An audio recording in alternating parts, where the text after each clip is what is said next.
Dans votre corps physique, vous avez des yeux physiques. Et vos yeux physiques vous permettent de voir, d'avoir ce qu'on appelle une vision. Des visions de près, vision de loin. Je mets des lunettes pour la vision de près, vision de loin. Vos yeux physiques vous aident à percevoir le monde visible, de distinguer les couleurs, les formes et tout ce qui vous entoure au travers de la lumière. Parce que quand on parle de voir, vous ne pourrez voir qu'en fonction de la lumière à laquelle vous êtes exposé. Je répète, vos yeux ne peuvent voir que dans la mesure de la quantité de la lumière que vous avez. Avant la lumière, c'est une chose, mais la quantité de lumière en est une autre. On peut te mettre dans un grand entrepôt, on te demande de regarder tout l'entrepôt à l'aide d'une bougie. Tu ne verras qu'à la limite de là où tu es. Parce que les ténèbres sont beaucoup plus épaisses que ta petite lumière. Lorsqu'on parle de voir avec les yeux physiques, tu ne peux voir que avec détail que de la mesure de la lumière qui t'entoure. Voilà pourquoi Jésus dit dans Matthieu, il dit mais l'œil est la lampe du corps. Si ton œil est en mauvais état, tout ton être est dans les ténèbres. Parce que la vision est attachée à la lumière. Plus grande est la lumière, plus claire est la vision.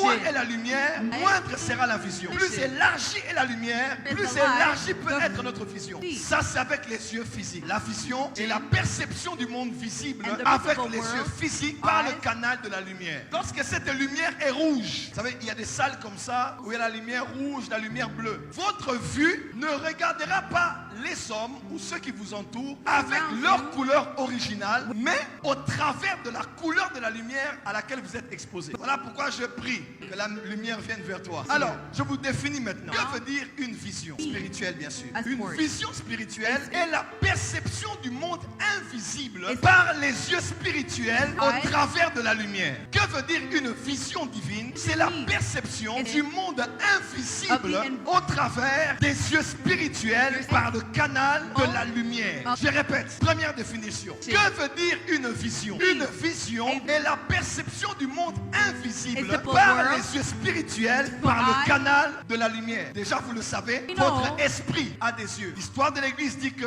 Jean d'Apocalypse était rendu aveugle dans l'île de Patmos où il était jeté, enfermé. Mais aussi, quand vous lisez Apocalypse, plus de 30 fois, Jean dit, je voyais, je regardais, je voyais, je regardais, je voyais, je regardais. Il n'avait pas Dieu. Comment voyait-il? Il voyait avec les yeux spirituels. Les yeux spirituels n'ont pas forcément besoin que les yeux physiques soient ouverts ou fermés pour voir. Quand les yeux spirituels sont ouverts, tu peux voir les yeux ouverts ou fermés. Quand tu as les yeux ouverts, que tes yeux spirituels voient par tes yeux physiques. Quand tes yeux physiques sont fermés, que tes yeux spirituels continuent à voir. Pourquoi je parle de la lumière? Parce que la première chose que Dieu a faite, lorsqu'il a créé les cieux et la terre, et qu'il voulait commencer la création, Dieu a d'abord dit que la lumière soit, et la lumière fut. Avant quoi que ce soit, Dieu a envoyé la lumière. Écoute-moi, la lumière dont on parle, les Hébreux en parlent de différentes manières, mais cette lumière parle de Christ. Jean chapitre 1, verset 1 jusqu'à 4. Donc cette lumière, c'est Christ. Deuxième chose, quand on parle de la lumière que Dieu a dit que la lumière soit, la lumière c'est aussi l'illumination. Illumination. Tout le monde ici a des yeux spirituels,